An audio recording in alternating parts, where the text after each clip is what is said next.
What is up? You. Welcome back. It's He's been a internet long cut out. time. What's It's been going a on, long everybody? time. Long time coming. So, back. Kind of. We're well, live. That's yeah, something, at least. yes, we are live. This is episode 59 of the 59. Unuseful Idiots. I feel like Rip Van Winkle. I must have been asleep for the past number of years. I mean, I kind of wish I was taking a long nap right now. But wow, 59 already. Congratulations to you, Tori. And maybe a little bit to me for at least being around for the first few. Yeah, well, this is sort of a revamping, if you will, of what this podcast, I think what I had envisioned for the podcast is sort of what it will become now. It sort of got out of hand. I guess not out of hand, but a little more political than I had envisioned to start out because, there was just so much political stuff going on that it was hard to stay away from it. Sure. I mean, there still is, but we'll do our best, right? Yeah, we do have,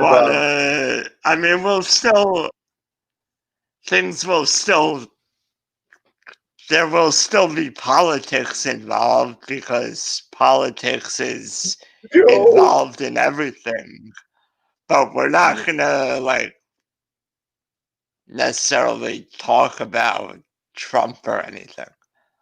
That's not gonna be. But I mean, you'll see as our main topic gets talked about by what I mean a little. But so we are going to start out. First of all, I see that there are two people. Hey, Lisa, what's up? Lisa's from the Bronx. So, right, represent. So I see we do have a couple of people in here. So I just moved welcome. out of the Bronx, unfortunately. Well, fortunately, unfortunately. It's mixed feelings. Yeah. Well, so every episode, we're going to start out with a shit on Twitter segment. So there's a lot of shit on Twitter. So actually, since this is a new segment, a new a new old podcast, why don't you just introduce yourself briefly? Me? Yeah, you. You introduce yourself briefly. Everyone knows who I am. Oh, well, that's good. I'm Noah Fleiss. I was a child actor based out of New York, born and raised just outside of the city. I've spent the last 15 years of my life in and around the city, around the city, I should say. Most recently in the Bronx. I still do a little acting here and there, but I also have explored other ventures. And Tori and I have been friends for pretty much our entire lives, which is almost 40 years. No, well, oh my God, I can't believe it's 36 years on my end. Right, Tori, you're going to be 35 this year, right? I turned 35 2 weeks ago. Oh, I'm sorry. Happy birthday. But yeah, and I'm also sort of, I guess, what you would say, an advocate for drug and alcohol, substance abuse rehabilitation. So that's sort of what ties us together. Aside from our friendship, is that we've had sort of difficult times in the past that we've sort of marched through and are here to talk about it. And so I think that gives us an opportunity to offer, some other perspectives based off of Tori's history and my history. Not the acting part. That just makes me a weirdo. But yeah, so that's why I think I'm here, right? And also, you like talking to me, and I like talking to you, and we have a lot of fun talking to each other. And I think people might enjoy listening to our conversations and now watching them too. Maybe I'm wearing my prison garb. This is my like 1920s prison garb because we're all stuck inside, unfortunately. Okay. All right. So enough about you. Let's talk about me. No. Should we go into our first segment here? Yeah. So I was gonna say before I decided that Noah should introduce himself. I was gonna say that our first sort of segment to kick off the show every episode is going to be shit on Twitter. Lots and lots of shit on Twitter. Noah is sort of the shit extractor, if you will. So yeah, at least for this week, I've extracted some shit. I've pulled some shit out, and it's a dirty job. Let me tell you, Mike Rowe, he's my mentor. But yeah, I mean, there's been a lot of crazy stuff going on lately. First of which is, I don't know if you saw this, but it came out of Israel. The former head of security for the Israeli Space Force. Am I saying that right? No. Give me 1 second. Well, anyway, so there's been some recent activity in the realm of aliens, and so the debate is continuing. And so I think it's the former head of the Israel space program, actually. And there, a few weeks ago, the Jewish press released this article where he was interviewed, and people, he might be crazy, but he doesn't sound it. He sounds pretty lucid, and he's talking about how his name is Professor Haim Eshed, and he served almost 30 years in as the head of the Israeli space program. He was the head of the security. He was head of Israel's security space program. Well, now that I'm rereading that, I'm like, man, maybe that's not so important. I don't know. But he did receive the Israel Security Award 3 times and twice for technological invention. So, I mean, the guy's probably was at one point really intelligent, and he's pretty old. I think he's in his 80s, but so there's a chance his mind might be going. But like I said, throughout the interview, he does make some pretty interesting points. One of which is that he's like, look, I've already received all my accolades. I have no reason to lie. I'm not looking for attention. But aliens are real. There's something called the Galactic Federation. And, he starts getting a little political as to why or when that information could be released on a scale or not. And so, yeah, it's just pretty interesting. And then between all with those weird monoliths that were popping up and all the craziness in the world, I think people started eating it up, as as did I, because I'm definitely into that sort of thing. And yeah, so it's just sort of interesting because nobody really has any answers. People just sort of give their opinions about whether or not they believe in extraterrestrial life, which I certainly do. There's no reason why I shouldn't.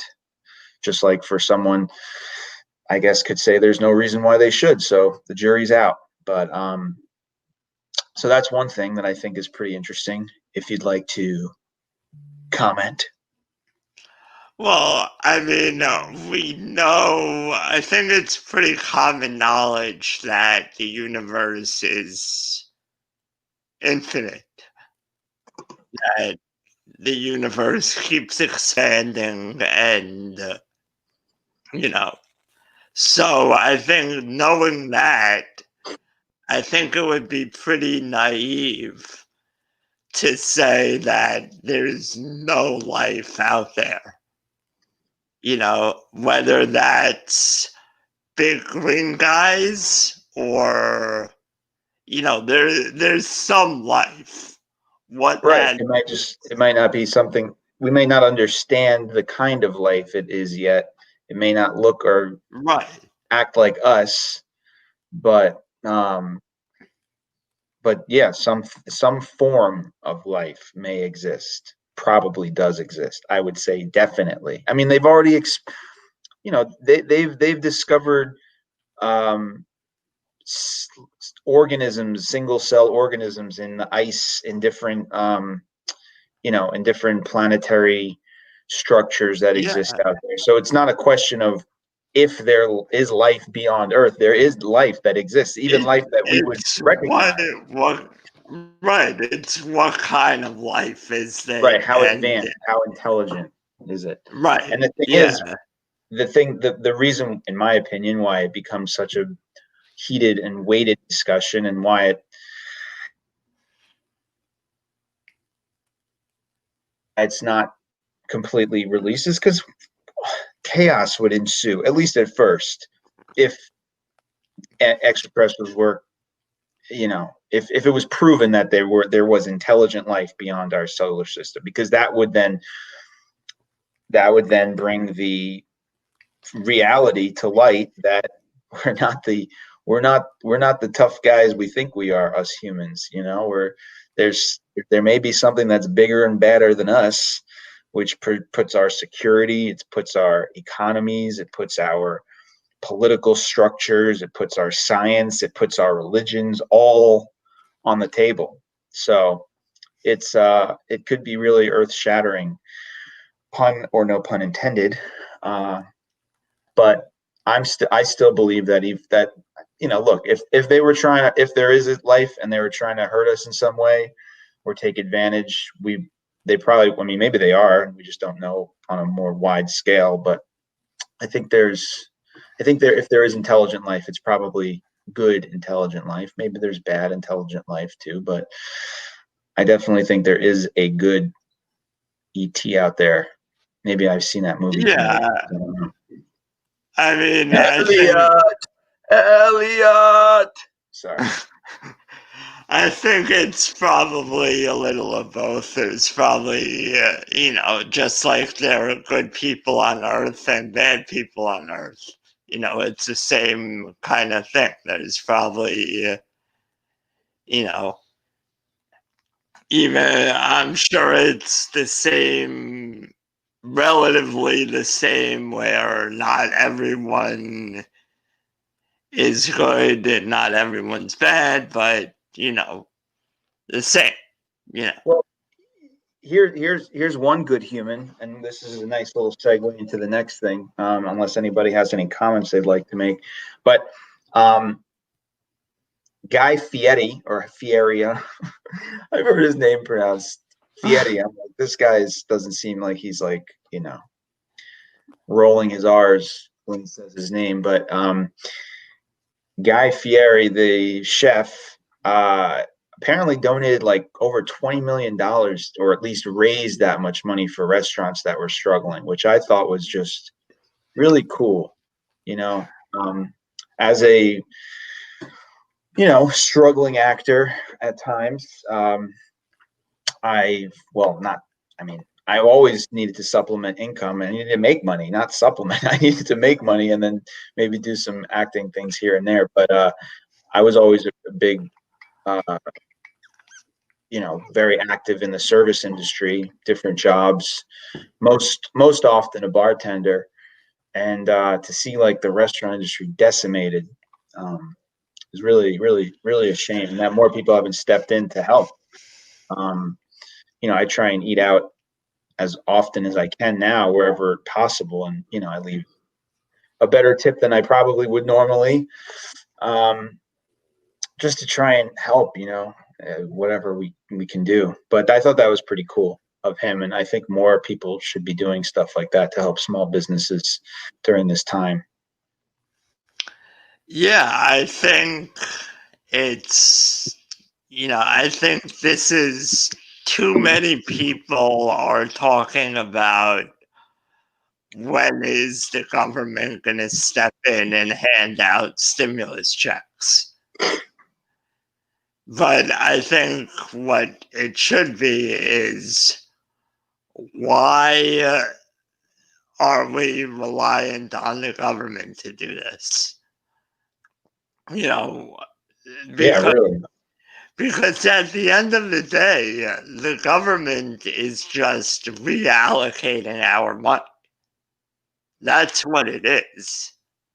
It's the government reallocating tax dollars to help out businesses. And why should I trust the government to do that more than me?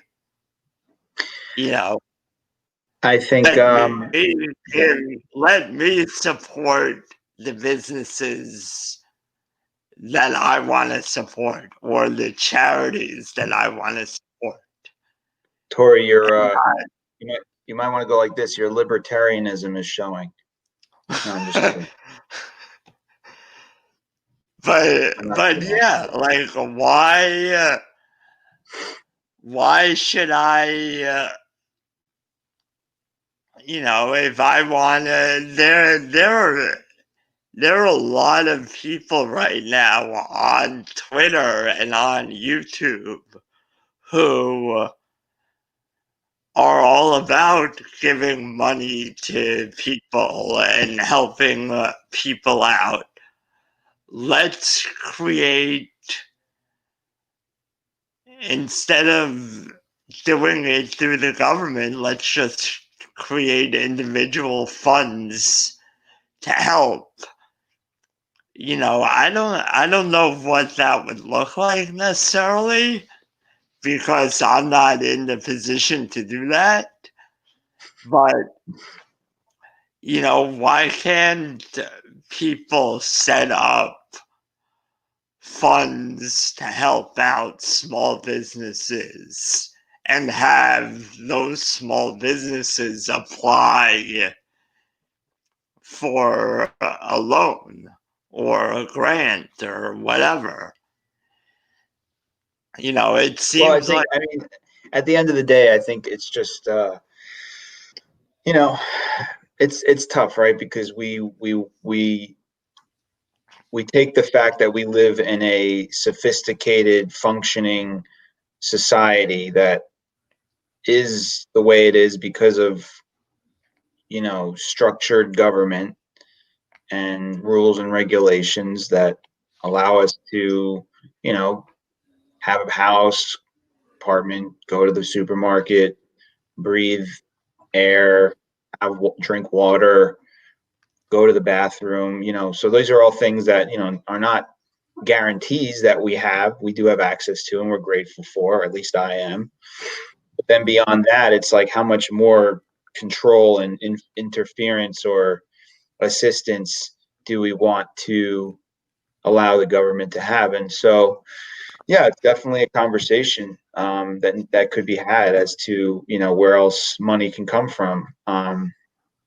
But it's look, at the end of the day, it's just nice that there are big, people that are that don't Oh, necessarily have to give, but they are, and more people should follow suit.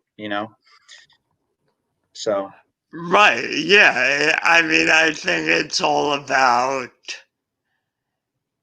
if someone, there's the guy, Bill Pult on Twitter, yep. who is always asking people, who needs money for groceries. I was like, I'll follow this guy, sure. So I don't know how he vets to see if it's real people or if he just doesn't care, if he just trusts that people are real. But there could People easily, are real, Tori. People are real. yeah, but he could easily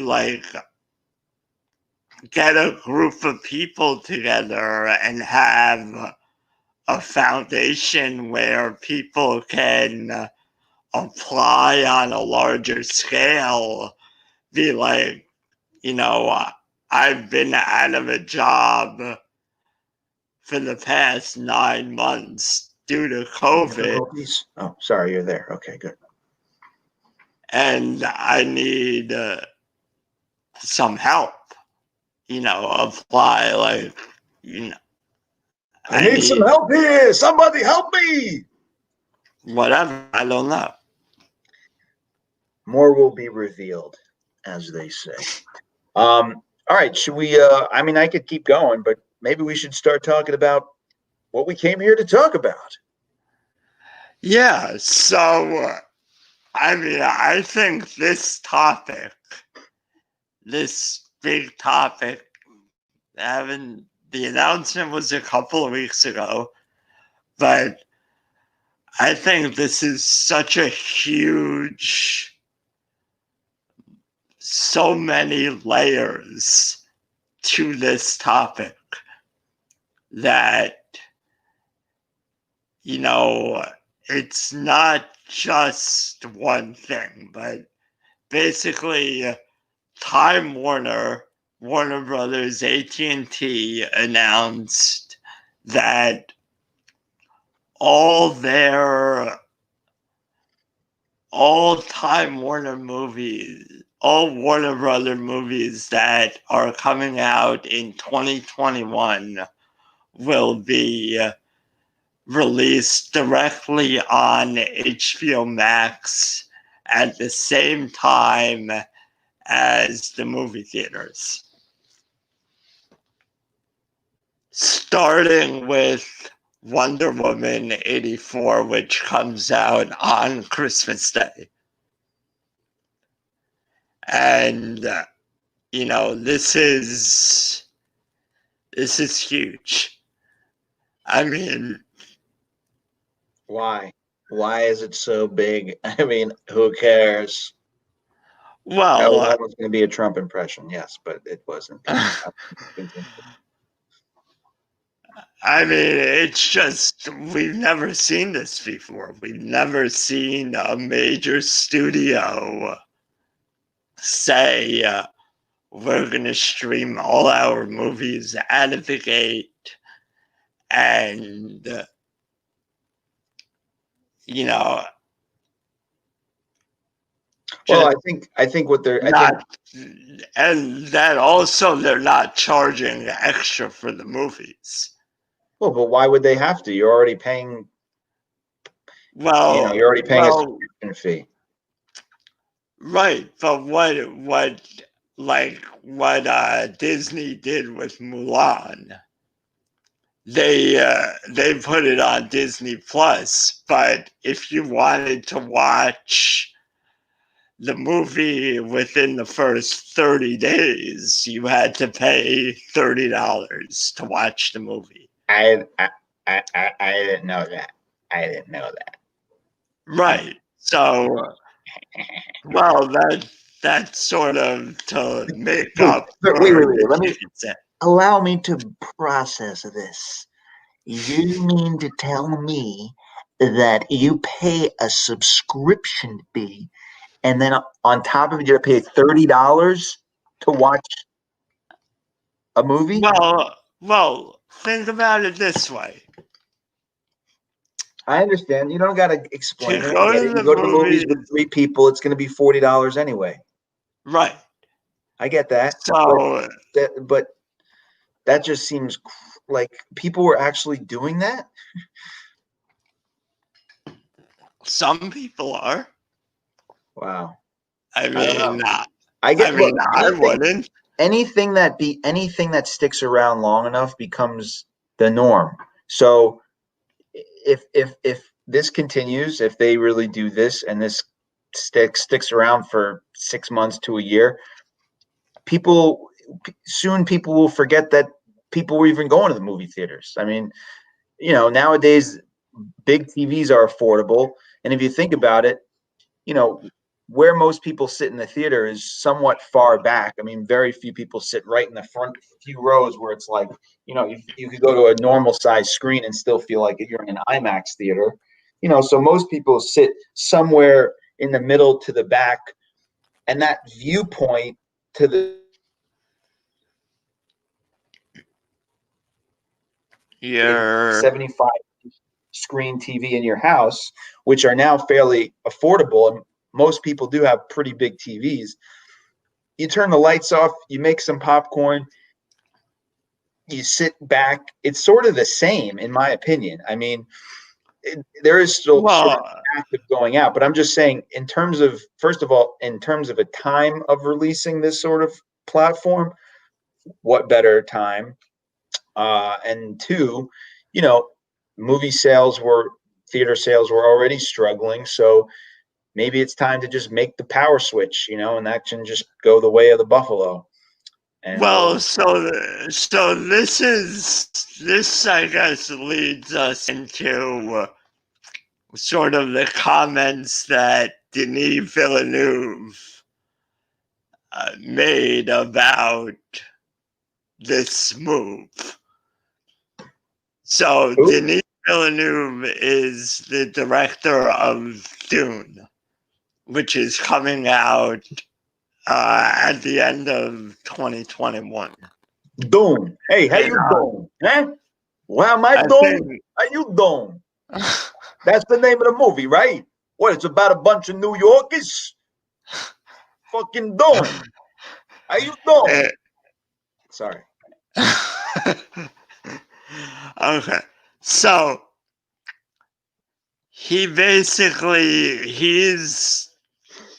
he made he produced or he directed Dune, which is Doom. coming out in I think October of 2021. And his comments were, there is absolutely no love for cinema nor for the audience here. It is all about the survival of a telecom mammoth, one that is currently bearing an astronomical debt of more than $150 billion.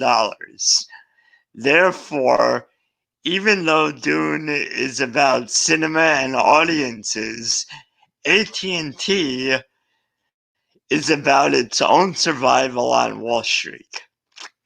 With HBO Max's launch a failure thus far, AT&T decided to sacrifice Warner Brothers' entire 2021 slate in a desperate attempt to grab the audience's attention. Well, somebody shut that dog up. No, I'm just kidding. Sorry, I didn't mean to interrupt you. So, I think he's sort of short-sighted on this. I don't, he's sort of looking at it from just the movie perspective. Well, right. He's not, The director. It's his baby. Right, but he's not, you know, first of all, I have no idea if HBO Max is failing or whatever, but if you have HBO through a cable subscription, you have HBO Max. Okay. So I don't think you can really say whether it's failing or not because it's not the same thing like Disney Plus or Netflix or where everyone is a new subscriber. You know, HBO Max, people have it already. People that I haven't seen any numbers about, and HBO Max is still relatively new. So there really hasn't been time for new movies. There aren't a lot of originals on there that are driving people to the streaming platform yet. Wasn't HBO Max like they didn't like earlier this year they ban Gone with the Wind? Is that the streaming platform that did that? Do you remember? I don't know. Not I coming don't to you, is it? remember. I don't remember if that was Well, HBO when did they Max. launch? They launched what, a year ago? About They launched like in March, I think. oh, this year. So it's pretty Yeah, recent, right? How could you even just determine its success yet? I mean, I guess when you compare it to other new streaming platforms like what you just said, Disney Plus, you got Apple TV. I don't even know. I don't know one person that watches anything on Apple TV I personally. don't either. No one does. So I think I have no idea. Apple TV to me is just, I mean, I don't think they care if it succeeds or not, they, but I don't think it's no, success. yeah, well, they invested a lot of money. They did have Oh that yeah, they one, did. they have a couple of shows on there. They had the show, the morning show, the one Right, with Jennifer Aniston, Steve Carell, Reese right. Witherspoon, and then they had like the First Man or something about the astronaut. Yeah, Ryan. That wasn't Ryan Gosling, was it? It was, yeah, someone. Um, what? And then they had Quibi, right? And that was that pretty much failed, right? Nobody's watching Quick Bites, Quibi. Do you know about Yeah, that? I don't. I've heard of it, but I don't know what it is. And then they have. I there's there's Peacock, which is NBC's thing Right. that, but I don't think that's gonna Dun dun last dun. Sorry. because I mean I don't know. It's just there needs to me it's things are going to expand. The number of streaming platforms is going to expand, and then they're all going to start to consolidate, and then you'll be able to pick your three that you want, and yeah, and then it'll go from there. But like I was saying, people who have HBO through their cable already have HBO Max. Right. I understand what you're saying. There's no So, real way to assess how right. well So, they're really doing because a lot of people still have cable. I don't. I pay for everything individually. I use Sling TV. I think it just makes the most sense. $30 a month, I get all the channels that I want to watch. And then I had Showtime for a little while, then I dropped it. I unfortunately have to have Netflix just because it is what it is. They have, out of their zillion shows that nobody watches, they have a few that everybody watches. And then I did have, like I said, I had Showtime for a while. Showtime's got a lot of great content, but I don't know. I just was cutting corners. I mean, HBO puts out a lot of. Yeah, I mean, HBO has a lot of really good content that they put But out. I mean, yeah, I yes, I do. watched. I just watched that documentary, the documentary series, Murder on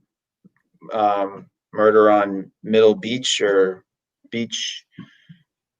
Um, that was a fantastic documentary series. That young filmmaker did a wonderful job. I had a lot of personal connection to that particular series, mini series, I guess you would call it. But it was, yeah, and so I had, but that's the other thing too, is that with a lot of the, it's people use other people's logins, so it's like going to the theater and buying one ticket and staying for Right, the rest of the show. and right, and that's the other thing. People may have everything out there, but they share it amongst 10 people, and everyone's paying for a different one. Right. So, I mean, it's just. But getting back to the HBO Max and Warner Brothers thing, to me, this move wasn't really about the movies. It was about COVID and the fact that we don't know when movie theaters are going to reopen at full capacity. Well, it's like, yeah, and it's like, which came first, the chicken or the egg? Were they being opportunists based on the current climate, or is this always the plan that, if something were to happen where everybody Well, was no longer going outside, is now the time to release this thing that we were going to do anyway? Or are they just being, sort of, thinking on the spot, like how can we fix this? Oh, I know. Let's just, you know, well, release it. I think it was a little of, you know, no one's going to see our movies because no one's going to the movie theaters right now.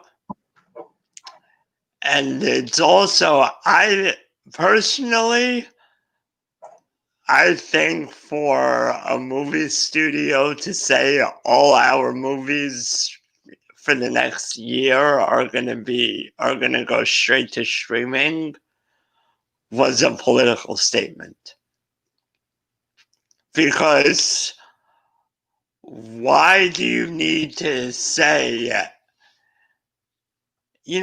I mean, look, the No, I'm not looking. vaccine, I don't. My eyes are closed. the vaccine's out, Right. right? The The vaccine. vaccines, yeah, whatever. That's another However you feel about the vaccine's out. right. If vaccine ends up working in 6 months, half the country could have the vaccine and be vaccinated, and everyone's going about their business. Right. So what's the purpose of a movie studio going, all our movies for the next year are going to be streaming right away? Whether that movie is some romantic comedy or a movie like Dune. you know, why do they need to now, coming at it from Denis Villeneuve's perspective?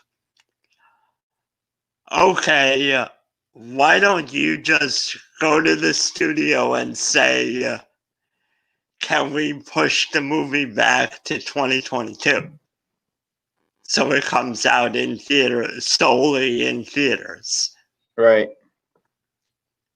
You know, if you feel so strongly about it, so strongly that it needs to be seen in theaters, just go to the studio and say that. And this bullshit about the AT&T's $150 billion in debt, every major company is in debt. Every major company in debt. Every major company holds debt because they use it as a tax write-off. It's just how business works. Tori, how does business work? No. Well, let me tell you. See, first of all, no. That's one way to lose the 3 people that are watching this. but Me. but it's not stating that they're doing this because the company's in debt. It's a money grab because the company's in debt, and that they're trying to get, the 100 billion. To make the 100 billion subscribers. No, I'm just kidding. Well, to make $150 billion off subscriptions is ridiculous. That's not going to happen. Nah. In 1 year, that's not going to happen. So, there's just what he's saying is just not, it doesn't add up when you think about it. I understand, a movie like Dune should be seen on the big screen. And the movie's still going to be just don't played. understand why we need to watch a bunch of guys from Brooklyn standing around on a big screen talking about the fresh mozzarella they're going to eat. Eh? How you doing? No, I'm just kidding. Yeah. But, I love the movie. I am Italian, by the way, too. My mom's Italian. Yeah. But, so, the movie is from Brooklyn. I wish I was from Brooklyn. My parents birthed me and raised me in the suburbs, so I'm never as cool as they are. Okay, I'm over it now. Hey, I know your dad. He's a little crazy. Hello? What'd you say? You know my dad what? He's a little crazy. You may not want to be just like him. That's true. My dad's a little nuts. Brooklyn does that to you, I guess. Anyway, bottom line, look, if I could distill what you're saying, is that, what does this mean what is the future of, media? What is the future of entertainment? Are we all just going to be cardboard cutouts in arenas? Are we just going to stay home all the time and order in and make our own food or grow our own food in the basement where our weed is growing, and then go upstairs and watch TV, and that's it? That's our existence? And that's just the thing. I think what we were seeing pre-COVID is where we were headed. Not this new, every movie is going to be released on streaming the same time it gets put in theaters. I don't think we're going to see that. What I think is that we're going to see, your rom-coms that most people were saying, oh, I'm going to wait until it comes out on Netflix, or I'm going to wait until it comes out on demand. But people were still going to see the Marvel movies in theaters and the Fast and Furious movies in theaters because they were special effects based.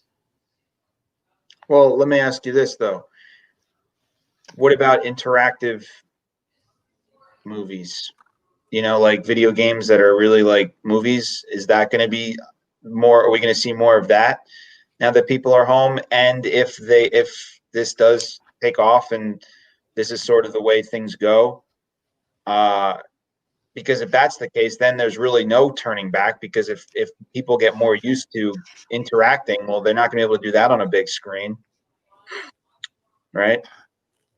Well, I think you're going to have, I think it's just going to be multiple things. I think, yeah, you're going to have, video games have been moving towards more and more story based for I don't know how long. It's GTA has been cutscenes since like GTA 3, which was what, 10 years ago? 15 Dude, years did you ago? play GTA 1 though? GTA 1 was a bird's eye view. Yes. That was the best. I think that was one of the best video games of all time. It was like you could just drive around. It looked like Tetris, and you were just running people over and running from the cops. I thought that I gotta download that game again. Actually, that was like that was I was in the prime. That was the prime of video games, in my opinion. I honestly, it's funny. I just to digress, I did download. I have a Wii. My wife Jen and I like to play Mario Kart in the current generation. We used to like that, on older systems growing up. So we got a Wii for that. And my boss had Cuphead, this game called Cuphead, which is a run and gun, similar to like a Mario Brothers or something. But you're a little cup, and it's really funny. Actually, it's kind of like quirky and humorous, and a little risque, and also made to look like a 1920s cartoon. So that was really, really, really fun game I'm getting into right now. But I don't really play video games too much anymore because most of them, in my opinion, are like it's just too much. Games back then were a little simpler. But I don't know, maybe the kids, this is all they know, and this, or not kids, people that gamers, this is all they know now, or this is what it's evolved to, and they're cool with that. So maybe we as moviegoers and movie buffs, fans, need to sort of just get with the times, because the next generation may never not even know what a movie theater is. And Well, maybe we'll like this better if we just sort of go with the evolution of entertainment. I think you're gonna always have movie theaters for the big movies. Like your Avengers or your Wonder Woman or your Batman or whatever. No, You're always gonna have those movies come out in the movie theaters. What we may not see is your When Harry Met Sally's or your Sleepless in Seattle or whatever, Oh Tom man, Hanks. you are such a 90s dude. I Well, know you're like an 80s baby, but you're a 90s dude. No, that's man, way to spew out like five Tom well, Hanks movies like off the top of your head. That's pretty impressive. like what, I don't know, what's like your Crazy Rich Asians. I mean, that doesn't need to be in the movie theaters. Yo, That's why you got to pick the Asian movie though? but that's a perfectly good movie to sit back and watch on HBO Max. What you're saying is, if it's not a big budget action film, or maybe a horror, or like, you know, um, Uh, a an seasonal event, film, right? like an Seasonal event movie. An event event. movie, exactly. Yes, then it ain't happening for that. You're right. You're right. I think, yeah, Sundance, yeah, you're not going to see indie films on the big screen really, except at festivals, and then that's, who knows what the hell's going to happen with those. But so it's exciting times, and I think that needed to be on. Yeah, no, I good do. point. That's a good point. That's the other thing too, right? Is that the we need, like, in terms of social justice and social issues, which platform is more accessible that would then help certain groups of people or hurt them, Yeah, for that matter. yes, but that's also the way we think now. In 10 years, that may not be the way people Another think. valid point. You're right. Right. To Lisa's point, currently, based off of our current understanding of the way we interact with or view entertainment, seeing something on the big screen is a good thing. But in 10 years from now, if nobody's going to the theater except for certain events and family occasions, that might be a bad platform for something that should be helping people, because maybe nobody's going to go. I'm trying to think of an Well, example to compare it to. but okay, so to Lisa's point, Asian But print. women Oh, here's a good are example. Here's a good example. Like a print magazine, right? Very few people read print magazines anymore. right. So if you wanted to run an article that was going to support a particular group, it wouldn't be very supportive for them if you said, "Oh, you know what? I'm going to put you in our printed magazine for this week. It's a syndicated printed magazine," because nobody reads the magazines anymore. If this was 10 years ago, and you go to the bookstore, you go to the magazine stand, and there's all the magazines there, and you're getting an issue that's publicized via that sort of periodical, that sort of medium, that's a big deal. But now it's like, it's not such a big deal. So, in that same way, yeah, maybe 10 years from now, movie theaters are going to be like, that's, you don't want to wind up there. Hope your big budget action film doesn't wind up on the big screen. Right, but even like, so yeah, but for Asian people, if they wanna, it'll just be, instead of a movie like Crazy Rich Asians, it'll be, you know, like the Marvel movie that's coming out, Shang-Chi. Shang-Chi's, they've already announced that, I don't, I think in 2022, I think it's coming out. Shang-Chi's going to be coming out, and Shang-Chi is an Asian comic book character. So that's going to be the role that Asian people are looking up to and saying, "Oh my God, I'm finally represented on the big screen." Well, let's say, I mean, come on, let's say not finally. I mean, I don't think they No, need to wait till then. I mean, Crazy Rich Asians, you had Parasite win the multiple Academy Awards this past year, as it yeah, should have. And so it's certainly, times are changing. Let's be honest. I mean, and they have been for years. I think it's the argument is that we are this closed, boxed society is starting to lose some of its you know allure and truth, because things are changing. I mean, Black Panther was huge. Right. And a great success, as it should be. Parasite came out this past year, last year. Great film, acknowledged as such, as it should be. It's taken us as a society, as two white Jews here are talking about stuff. But from the outsider looking in, it looks like things are moving in the right direction. Let's just say it that way. Hopefully, Yeah, and I think that gets lost on a lot of people, is that as a society, we've come a long way. And, we got there's a more lot to of, go. I mean, look, we hate each other, dude.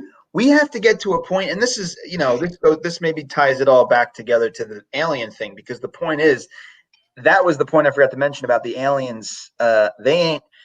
We ain't ready for them yet, because that's what they said, according to that guy who may or may not be crazy.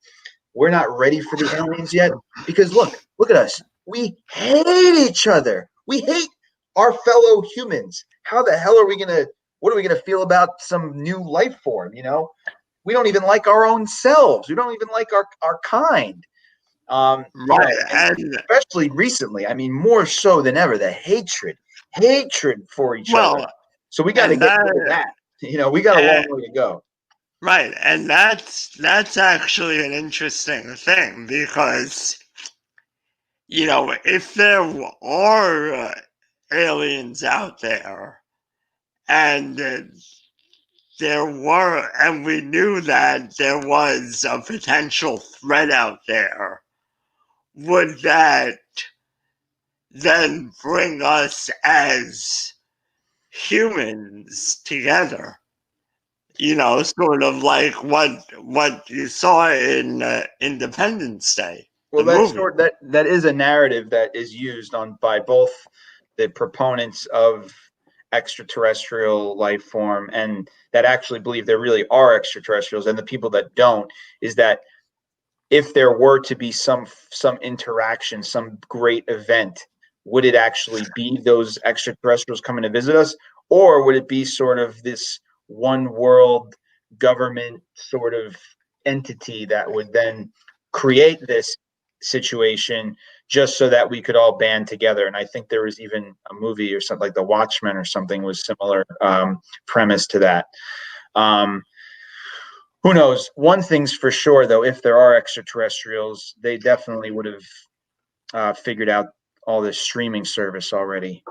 That's one way that I'm sure they're way more evolved than we are. But it is 4:00. We've been talking for a full hour. This is good. We've covered a lot of ground, and maybe we should leave on a high note here. I don't know. Yeah, I think we've talked about, a lot today, and I think it's only as far as our main topic goes, it's going to be interesting to see, if maybe Warner Brothers decides, in a couple of months, like, we're not going to go through with this, because they see that people are getting the vaccine more and more, and restrictions ease up, and people are more willing to go. Like, that was my point with, like, they didn't really need to say, every movie in 2021 is going to be streaming. They didn't. To me, like, it would have been better to just let it happen. Go movie by movie, unfold it. Yeah, I agree. They kind of showed their hand there. month. Like, that was my point of, like, I think this was more of a political statement. Right.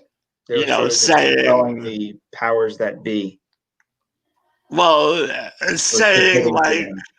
saying like everyone should be staying home, and we're gonna give you all the movies. Submitting to them. Got it. Yep. Yeah. Good point. So, but I think they could easily say in June, like, go, oh, well, the vaccine's here, Yeah. so. Things are better now. We lied. Right. And say, like, or say, our plans for these rom-coms are, they're still going to be streaming, but movies like Dune, that's going to be in theaters for a couple of months, and then it'll be on HBO Max. Well, either way, with Trump leaving office, the mainstream media will need some good controversy to talk about. And it sounds like this will be an ongoing discussion and a good point of an interest for reporting. So more will be seen. Want to give a big shout out to Lisa from the Bronx for checking in and sticking with us. That was super cool. Yeah, it's bounced between 2 and 3 viewers, but gotta start somewhere. I don't know if, I mean, the thing I've noticed is StreamYard's a little wonky sometimes. Like, sometimes people will be commenting and there are no viewers.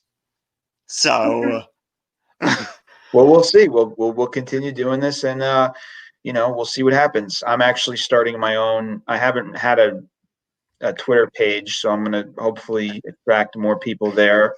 It's at Noah Fleiss, my full name, Noah Fleiss, NOAHFLEISS, and we'll take it from there. Tori, it's always a pleasure talking to you, my friend, and hanging out with you, and I'm glad we got to do this today. Thank you for having me back. yeah, this is fun. Yeah, this is fun. I think this is cool, to do this live on YouTube. And I think I know people are going to watch this on the rewind and listen to it in podcast form. So I think that just the fact that, as more and more episodes come out, we can build up the audience. Yeah, and we'll get some watch it live and have more of an interaction. Yep. Because that's one of the things that would be cool, is to have more of a conversation with the audience. You've said that for a long time, and I know. Yeah, because you're just boring. But yeah, I mean, it was great getting Lisa's input, but it would be cool to have like an audience segment where you could just have like a discussion about what the audience is commenting on. Miss Nate. Thank you so much, Miss Nate from Germany. Hope you hit that like button. And what are you? Actually, what would be interesting is what's it like in Germany right now, involving movies and that stuff. And I mean, are you guys experiencing? I know the UK just shut down again.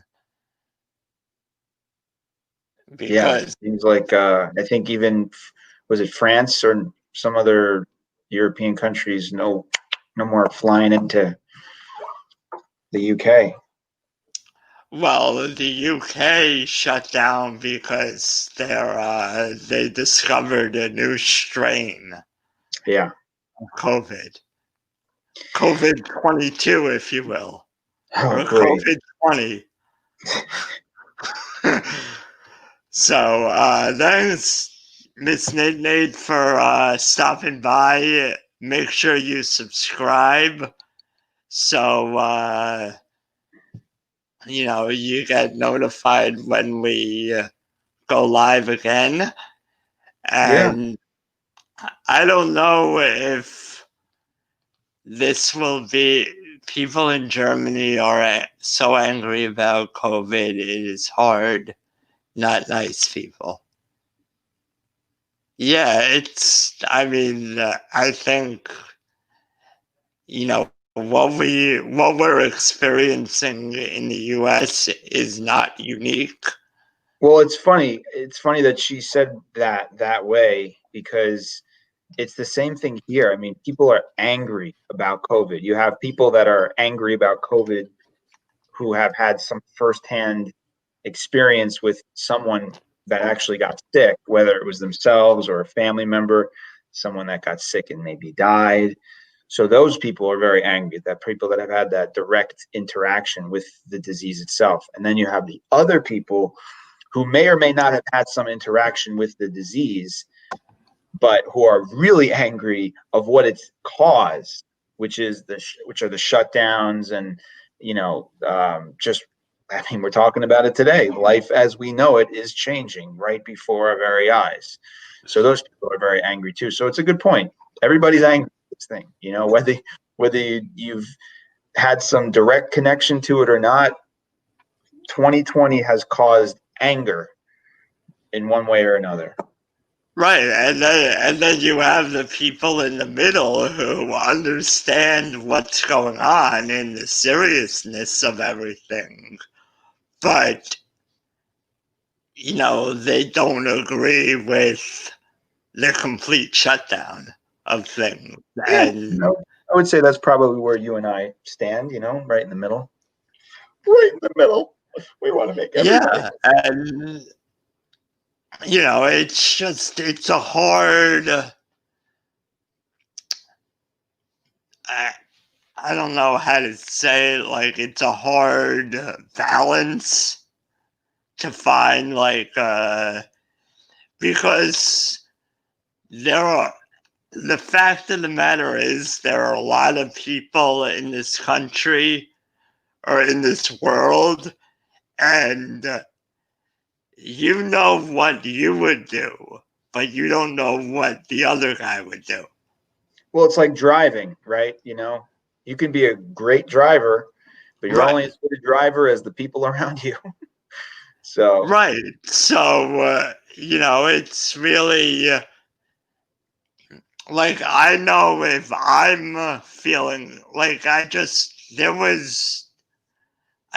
heard yesterday about this guy on a United flight who got on the flight, and 20 minutes in, they had to do an emergency landing, and the guy ended up dying due to COVID. So, to me, like, something doesn't add up there. Like, the guy most likely the guy knew he had COVID, and the airline was negligent in that they didn't do proper testing and whatever proper preparation, security about letting people on the plane and whatever.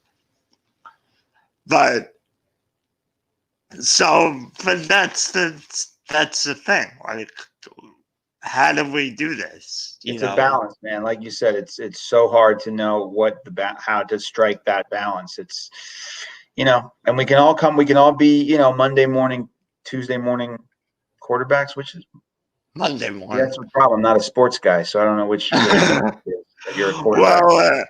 well, But today, now it's Tuesday mornings. I mean, there is Monday Night Football, so. right, it's true, it's back. Sorry, I gotta go. P.S. But look, the bottom line is you and I can talk for hours. It's great to have human interaction here. Thank you, Lisa. Thank you, Miss Nate. Yeah, thanks for both of you for stopping by. And yeah. I think we're going to try and do this every Sunday. But, being that we both kind of have lives.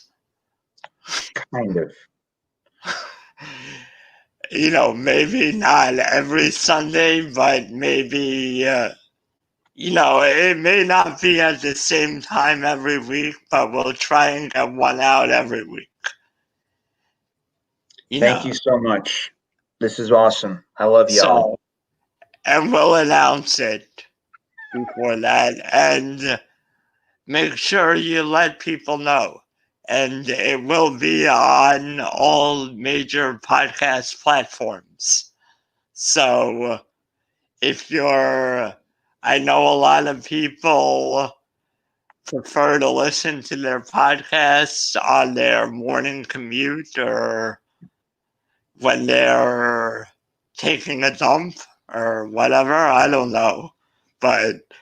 Or as in Miss Nate's example, perhaps right before bed, we bored her just enough to fall asleep. I'm just kidding. Well, it is like 11 o'clock over there. So. Or, I don't know, 10.